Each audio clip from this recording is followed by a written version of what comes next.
Khair. Assalamu alaikum. Hello and welcome to the Staying Woke podcast. Staying Woke. The revival. Revival. How long has it been? It's been about 6 months. 6 months. Because it's June. Wow. And we published the first episode on New Year's Day, 1st of January 2019. Okay. Alhamdulillah. But since recording, the last recording we did, or the first recording we did, it's been some time, innit? It's been more than that. Because we recorded the first few episodes a few months before the first one. Khair. It's back on now. How you been, Ashraf? Alhamdulillah, not bad. Alhamdulillah. Just Ramadan just finished. Yeah. So on the high right now. Yeah, like this Ramadan, I really felt, motivation to make some changes, personal changes, but also just the motivation. And I really felt Ramadan spirit, and I really enjoyed it.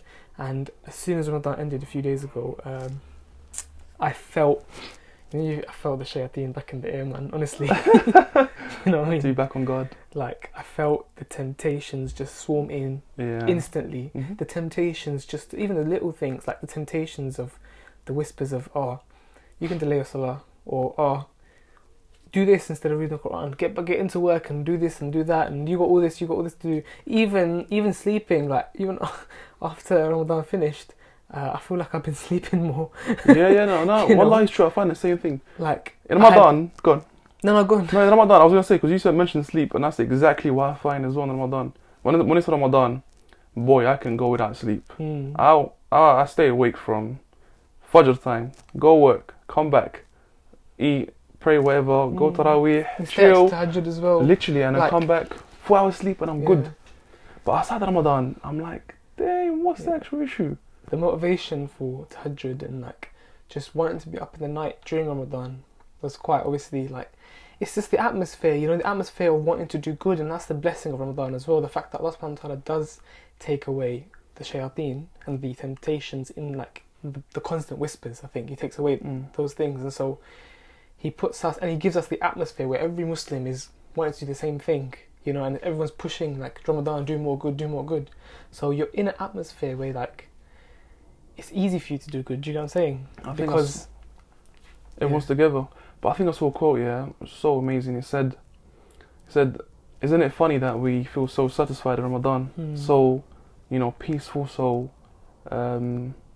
so calmed. You feel like you're on track. And the post said, that's because you're doing what you're supposed to do.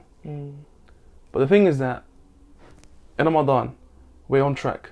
We pick up the pace. We do what we do, and alhamdulillah, we push ourselves. We go to Taraweeh, we do this, we read the Quran, and that's the reason actually that we find ourselves more feeling more kind of fulfilled, because we're doing what we're supposed to be doing.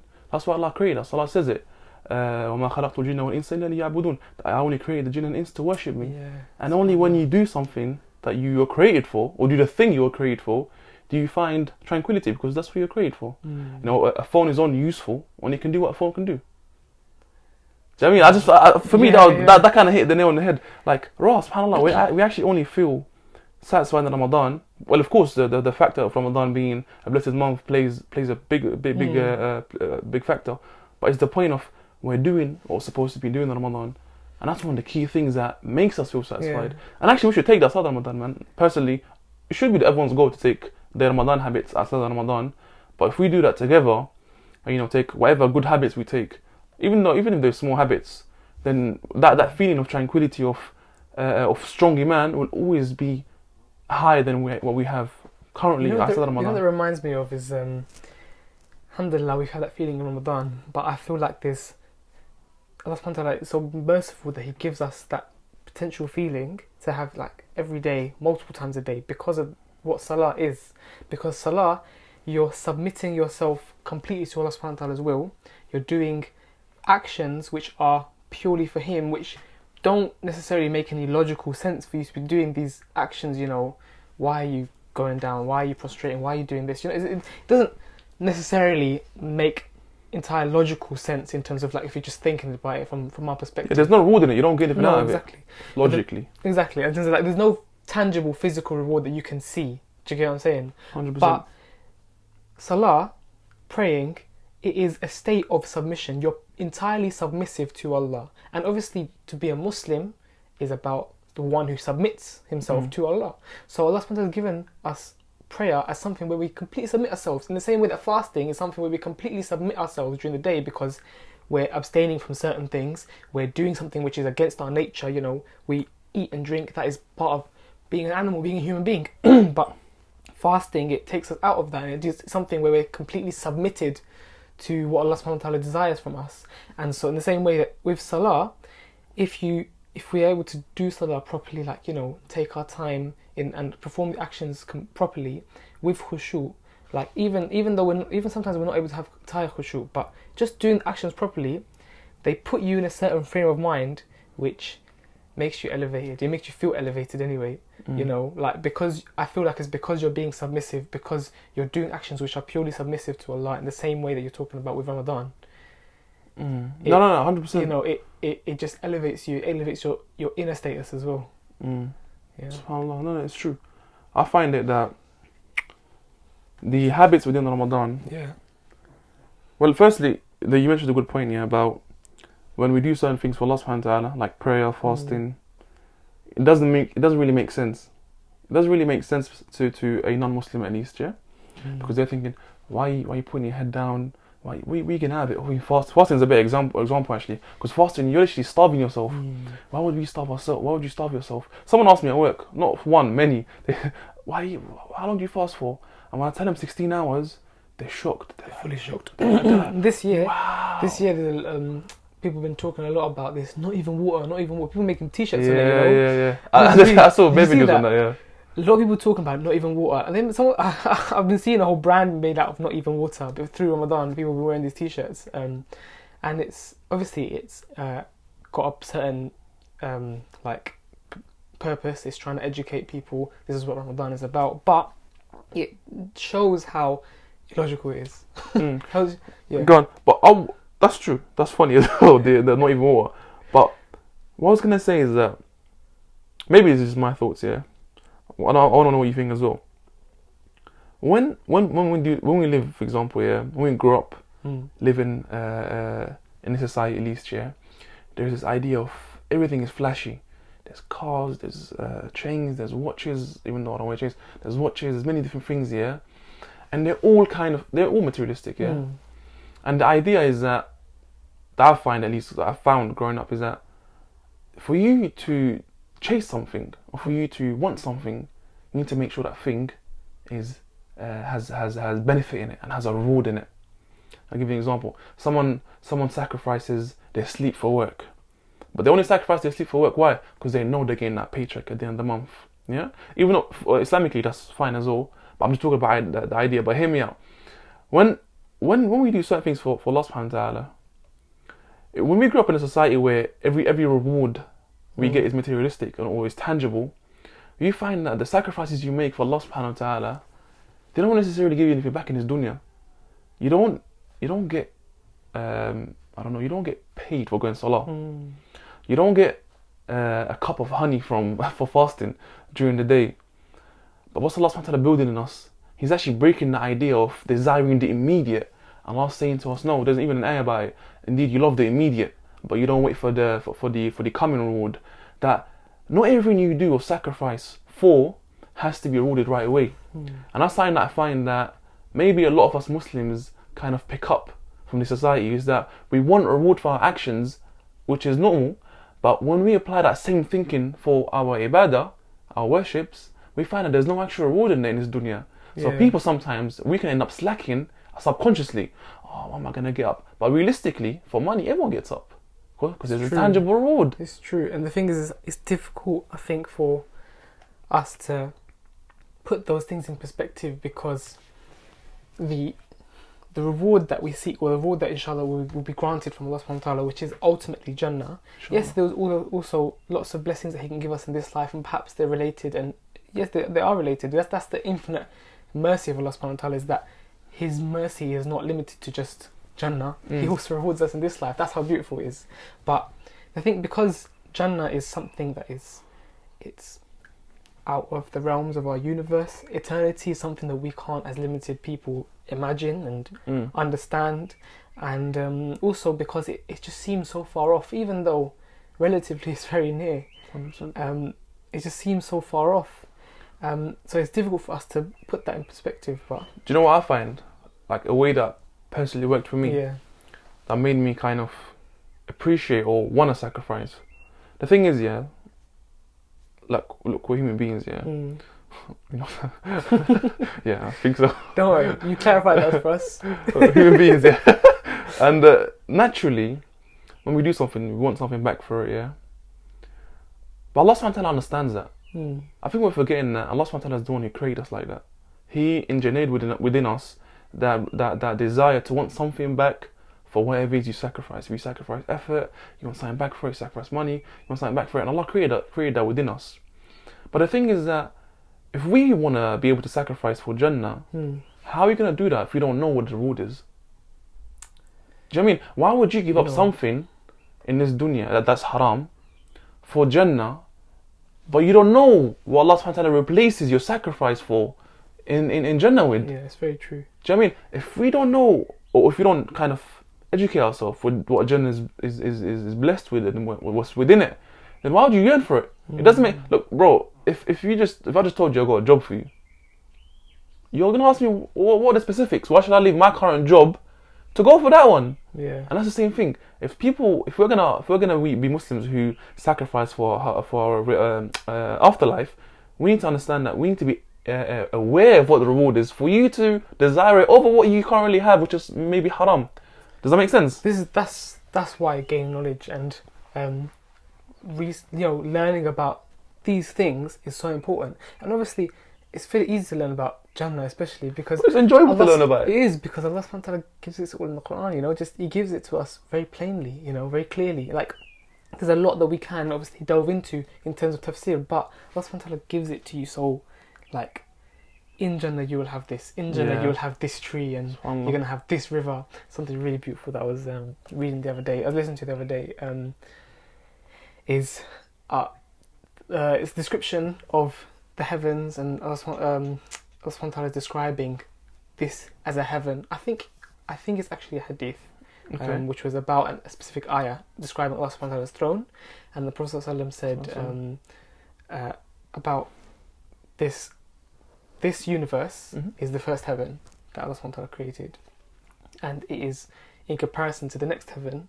like a ring in a desert, and that is comparison to the next heaven like a ring in a desert, and so on and so on and so on, until it gets to Jannah al-Firdaus. Jannah al-Firdaus is the highest level of Jannah, and he says that Jannah al-Firdaus sits beneath the footstool of Allah, which is the arsh of Allah, the kursi of Allah, which is the footstool, or the chair. But we don't know what it's exactly like, but that's what it's described as. And that, in comparison to the chair, is like a ring in a desert, right? And then the chair is on the throne, and the chair in comparison to the throne is like a ring in the desert. And obviously it says Allah subhanahu wa ta'ala is above all of that, and Allah subhanahu wa ta'ala is knowing of all things. I think it's actually an ayah. I'm not entirely sure. Don't quote me on that, but it's either... I think I've seen what you're talking about. I've seen what I've heard. Anyway, but the most beautiful thing of this entire thing, alhamdulillah, obviously it describes Allah subhanahu wa ta'ala's might and His greatness and all that kind of stuff, but it also is talked about, and the rivers of Jannah, they flow from the arsh. They flow direct, so that the sources of them is in the arsh, and they come through and they flow through all the heavens. And I'm just imagining what that's like. Obviously, like in a picture. Mad? When I think of Jannah, like heaven, or rivers, like you said, I think one brother said to me this year, and I was like, right, that's so true. That we picture rivers as coming down because that's what we know rivers is. Yeah. But you don't know what Jannah's rivers are going to be like. That's so true. Like, imagine you get a river going, I don't know, upwards or something like that, or just like crossing each other, or like, I don't know, like something crazy. Because the dimensions of Jannah, or the reality of Jannah is not it's not like the earth. Do you know what I'm saying? All the concepts of gravity, weight, or whatever, Allah subhanahu wa ta'ala created those concepts. So if He wants to remove them in Jannah, there you go, they're off. You can fly, boy.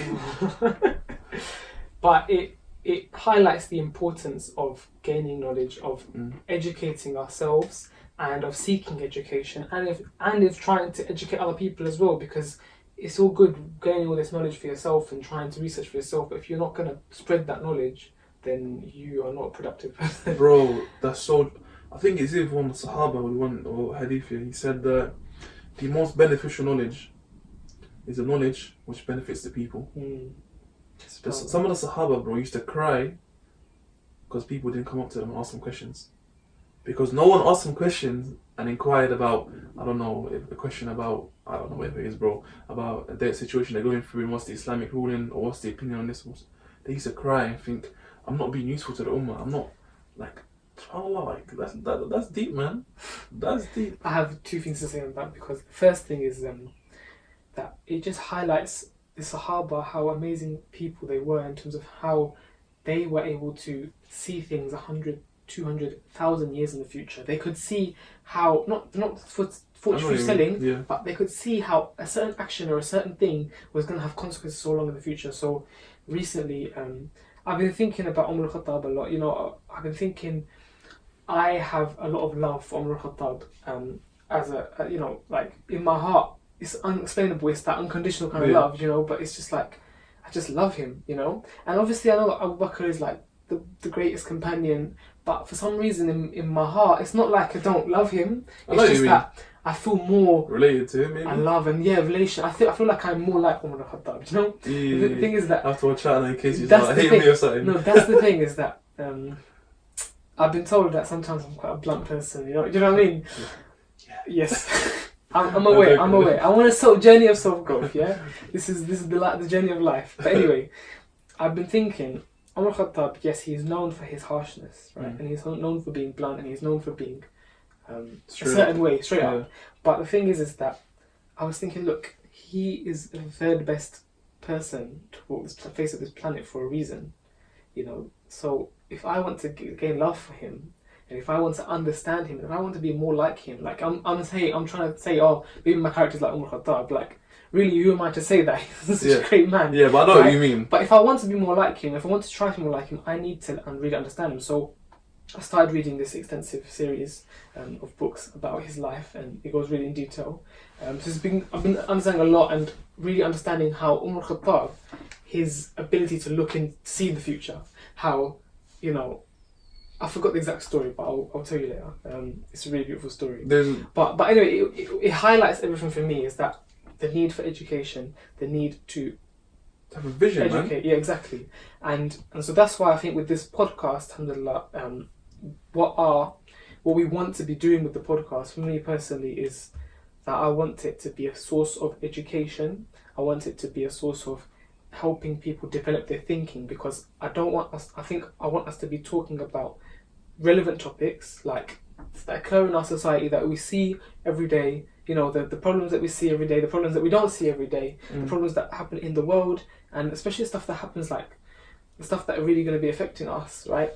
And I want to delve deeper into understanding those things. I don't want them to be just a superficial, like, oh, you know, this person's depressed, how can you deal with that? Oh, just take some medication, or oh, just be happier, just make yourself happier. You know, there's a deeper understanding there to be had.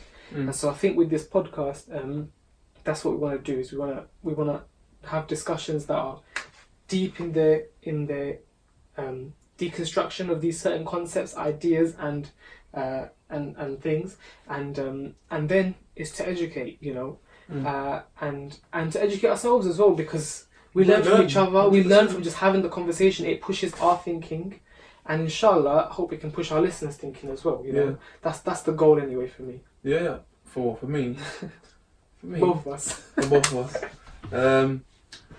I agree, man. I agree. Yeah. The education is something that, as Muslims, we should always be eager to go into, because you know, Muhammad Sallallahu said, he said, don't know the Arabic of it. I'm in English. Anyway, he said, seek knowledge even if it's in China. And China, bro. Yeah, if it takes you to China. Yeah, and to say that in the desert of Arabia at that time. I don't know how long that journey is, bro, but I'm sure it's more than a couple months. Yeah, because imagine they're just walking. Exactly, on a camel. You know. And that highlights the importance of knowledge for me, and that's why when we decided to do this podcast, I thought, first of all, I learned from Yusuf, and I'm sure we learn from each other. Of course. So why don't we all just share and learn? That's the thing. You know what I'm saying? Talk about certain things which, like you said, we're seeing in our society, which may be an issue for us as Muslims, or which we see as a worry for us as Muslims, or for non-Muslims. You know, for everyone that we see, to be honest, that has an issue or something interesting that we should talk about. Yeah, and Imam Malik used to have a very nice quote. He said that knowledge is sought and doesn't come to you.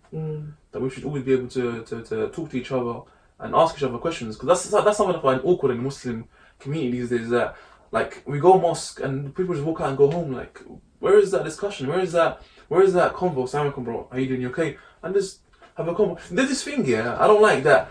Oh, you don't know him. Like, bro, we're Muslim. Yeah, that's the point. Is like, I think it's a fard, isn't it? Say Assalamu alaikum. Yeah, to return it. Yeah, to return it. Okay, but it's a very good thing, and it's important for us to be saying salam to people and to be making that initial. Like, you get more reward if you're the first person to say salam. That's a real And the thing is that like it's so, I don't know. I feel like in our society, especially in like Western society, where we don't have a community or culture of Islam in our communities, right? So it means that when we go to the masjid, or even if you're just walking down the street and we see another Muslim, like, I mean, for me personally, if I see another Muslim on the train, or if I see another Muslim just on the street, whatever, like, it makes me happy. It makes me happy. Yeah. But the thing is that I'm too shy to say salam, you know? And I think that should be something that we shouldn't be shy to be doing. It should be something that we should be, you know, really embracing, like saying salam. Okay, you know, I'll tell you where I felt a really strong brotherhood was Eid Day, just a few days ago. We did it in the park, isn't it? They had I remember you told me. There was about 20, maybe more than 20,000 people there. I'm sure there was, like, maybe even 30, who knows? I don't know the numbers, but it was a lot of people, and it was just loads of Muslims, the entire area, just all flooding towards the park, and they're there for Eid Day.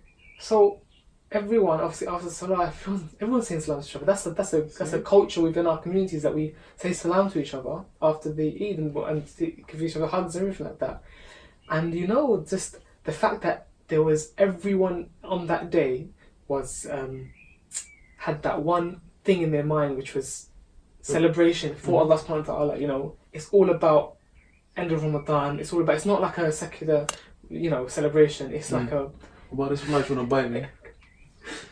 I don't know. Go on. Sorry, go on. So it's all about like, you know, we're all there for Allah subhanahu wa ta'ala. So saying salam to each other, hugging each other and everything, it was like second nature. It was so natural, and it was such a beautiful feeling. Even like I was walking home, and I just saw like some people in the street getting back into their cars. So we said, "Eid Mubarak, Assalamu alaikum," and it's like, and we just instantly connected. You know, I can hug them, and I don't feel. And you know, the thing is that I didn't feel unsafe. Like, we live in an unsafe area. Yeah. You know, there's so many stabbings that are happening these days, but I just felt so safe. You know.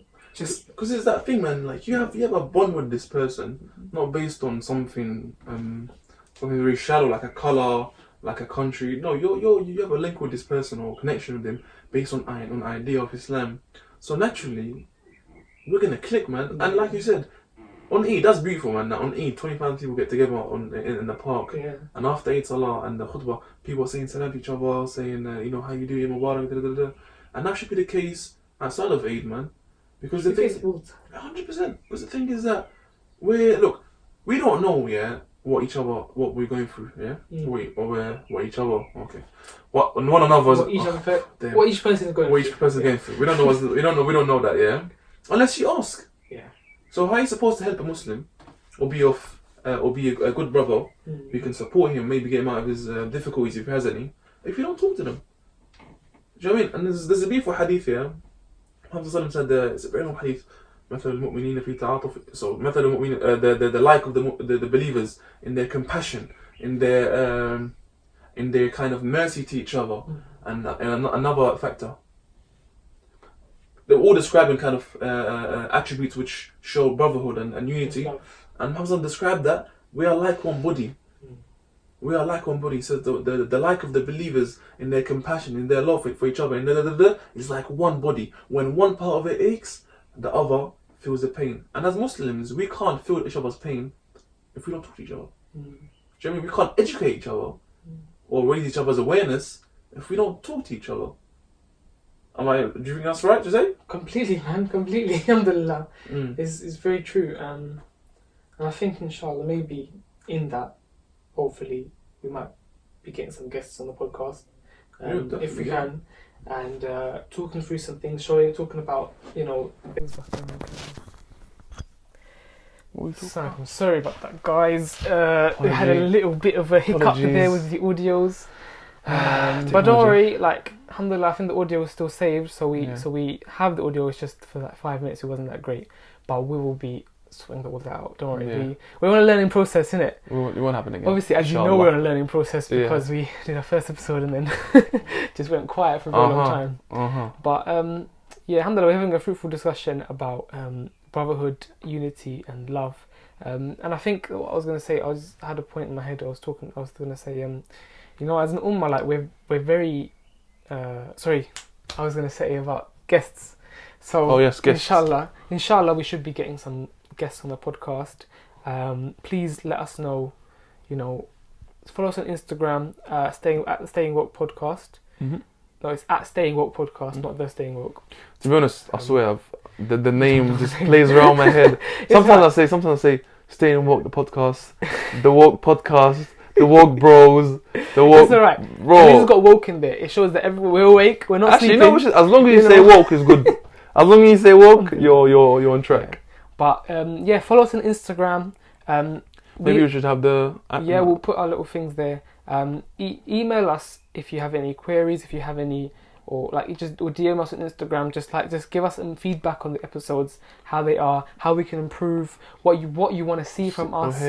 Some of the guests who you want to see. You can email us at, I think it's at stayingwokepodcast@gmail.com or I'm not sure. We'll put it up. If you go on Instagram and you go on the email handle, then you can find it there. All right, that's the easiest way to do it, and I'll put the little link up anyway for YouTube viewers. Inshallah, we're planning for this to be on many different platforms. All the major platforms for podcasts. But we're working through it, inshallah. And so if we can get some guests on, it'd be great to talk about some of the issues that we want to talk about, some of their perspectives. Maybe get guests who are not experts, but who have experience in certain things that we might not have experience in. Yeah, sure. Just to give their perspective on something. We have a friend who had a crazy situation. Sammy. Oh, that is a crazy situation. So perhaps one day we'll talk about his situation. Perhaps he'll talk about it on the podcast. He'll talk about it on the podcast, inshallah. Yeah. But just let us know anything that you'd like to do. Yeah. Yusuf knows plenty of guys that you wouldn't think he knows. Randomly, he'd be like, "Oh, this brother messaged me." I'm like, how do you get to message someone with 100,000 followers and they reply to you? But inshallah. A network, innit? Yeah, very well, mashallah. I just put my fingers out everywhere very and just see who they touch. That's really odd. Whose hands they shake? Whose hands they shake? I got you, and alhamdulillah. Yeah, but I was gonna say as well, obviously for me and you, we are Muslim, and being Muslim and following this deen it's a life choice that we've made, and it's something that we have complete conviction in because we are convicted that Allah is our Lord. Convicted or convinced? Convicted. Is that actually a word? Having conviction.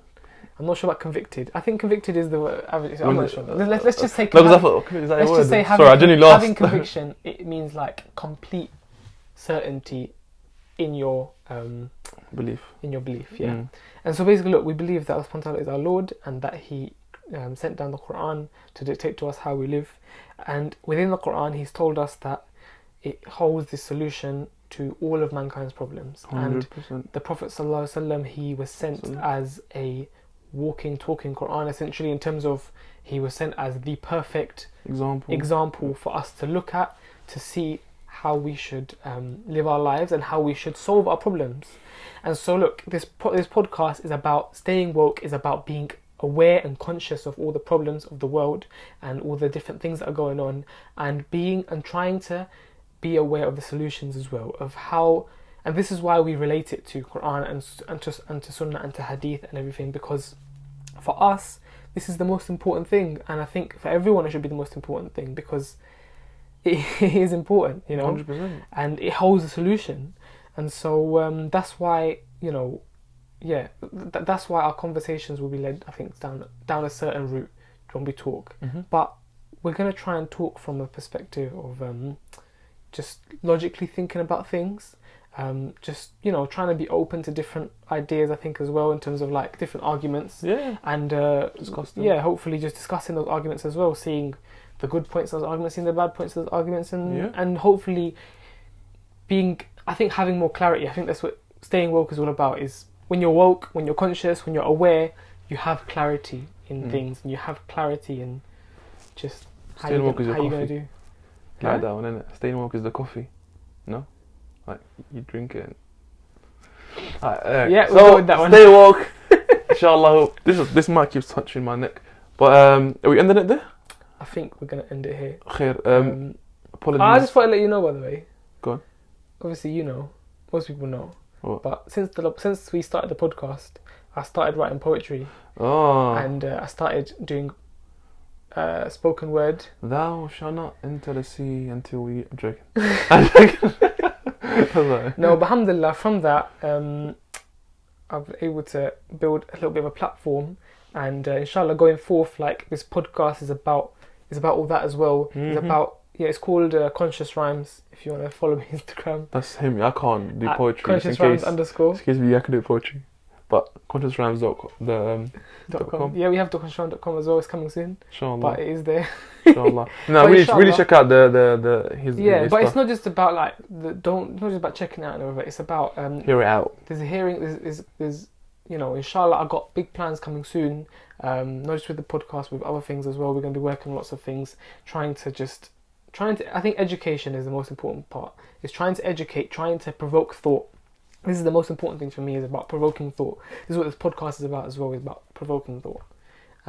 Because I feel like we live in a society that pushes us to not think and to just accept and to just go along with everything, you know? Agreed. So inshallah, inshallah, any last remarks? No, not really. I think summarise it well, to be honest. Yeah. Just apologies for the little section that'll be in bad volume. But inshallah it won't happen again. That's why I keep checking. If you see me do this, then know I'm checking the volume. Imagine as I said that it went wrong. So make sure to check us out, the Staying Woke podcast on YouTube. Make sure you subscribe, like the video, comment, tell us what you think in the comments below. In Instagram, YouTube, all of the platforms, on iTunes, give it 5 stars, and Spotify, I don't know how it works, give it 5 stars. Just you know, that promote us a bit, because we're trying to get out there, inshallah. And if you enjoyed this, and if you enjoy the concepts that we're talking about as well, and the kind of like the vibe that we're trying to go for, then, you know, help us, help your brothers, help your brothers, inshallah. So anyway, jazakallah khairan, and thank you all for listening. Indeed. Assalamu alaikum. Catch you next podcast. Yeah.